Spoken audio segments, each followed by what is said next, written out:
జీవాధిపతి అయిన యేసుక్రీస్తు ప్రభువునందు మాకు అత్యంత ప్రియులైన మీ అందరికీ మన ప్రభువును మన రక్షణకర్త అయిన యేసుక్రీస్తు ప్రభు వారి అత్యున్నతమైన నామంలో లైఫ్ చర్చ్ వైజాగ్ నుంచి మీకు శుభములు తెలియజేస్తూ ఇదన ఫోటోడి వాక్య ధ్యానంలోనికి ప్రేమపూర్వకంగా ఆహ్వానిస్తూ ఉన్నాను.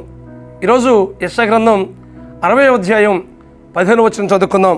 నిన్ను శాశ్వత శోభాతిశయముగాను బహుతరములకు సంతోషకార్యముగాను చేసేదను.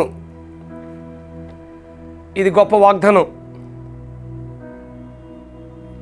నిన్ను శాశ్వత శోభాతిశయంగాను తరతరములకు సంతోషకార్యముగాను చేసేదను అని దేవుడు వాగ్దానం చేస్తున్నాడు.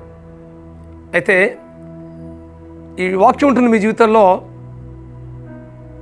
ప్రభువుని అంగీకరించడం మాత్రమే కాదు, కానీ అంగీకరించిన మనం ఆయన వెలుగు ప్రకాశిస్తున్నప్పుడు, ఆయన వెలుగు మన మీద ఉదయింపజేస్తూ ఉన్నప్పుడు, మనం ఈ లోకంలో ప్రకాశిస్తున్నప్పుడు అనేక మందికి మనం ఆశ్చర్యకరంగా ఉంటాం. ఈ తరానికి మాత్రమే కాదు, రాబోయే తరానికి ఆశీర్వాద కారణంగా మనం ఉండబోతున్నాం. నీ మీద వెలుగు ప్రకాశించుతున్నది, లెమ్ము తేజరిల్లుము అని ఆ మొదటి వచనంలో మనం చూసినట్లయితే గమనించగలం.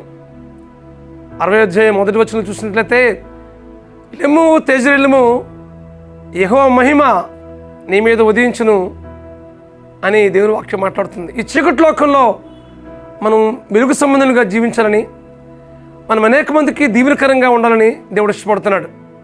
అయితే దేవుని యొక్క వాక్యపు వెలుగులో మన జీవితాన్ని ప్రతిరోజు పరిశీలన చేసుకుంటూ ఆయన వాక్యానుసారంగా మనం జీవిస్తూ రాబోయే తరానికి మనం ఆశీర్వాదకరంగా ఉండడానికి ఈ సంవత్సరం దేవుడు మనకిస్తున్న ప్రతి వాగ్దానాన్ని, ఆయన ఇస్తున్న ప్రతి దీవెనను మనం స్వతంత్రించుకుంటూ ఆయన మీద పరిపూర్ణమైన విశ్వాసం ఉంచి ఆయన మీద సంపూర్ణంగా అనుకుంటూ మనం జీవిస్తూ ఈ తరానికి మాత్రమే కాదు, కానీ రాబోయే తరతరాలకు మనకి శోభాతిశయంగాను ఆశీర్వాదకరంగాను దీవెనకరంగాను ఉంచడానికి దేవుడు ఇష్టపడుతుండగా దేవుని సన్నిధిలో మనం పరిపూర్ణంగా సమర్పించుకుందాం.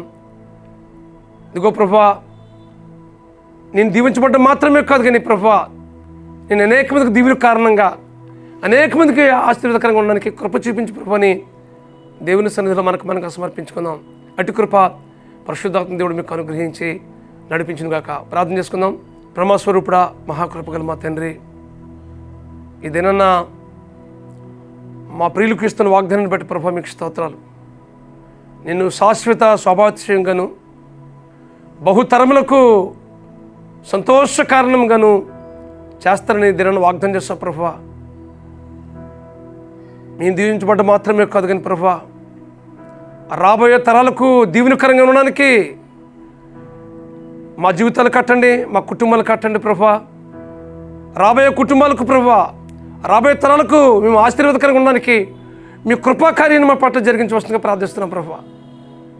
ఈ వాక్య నెరవేర్పు మా జీవితంలో జరిగించండి ప్రభువా.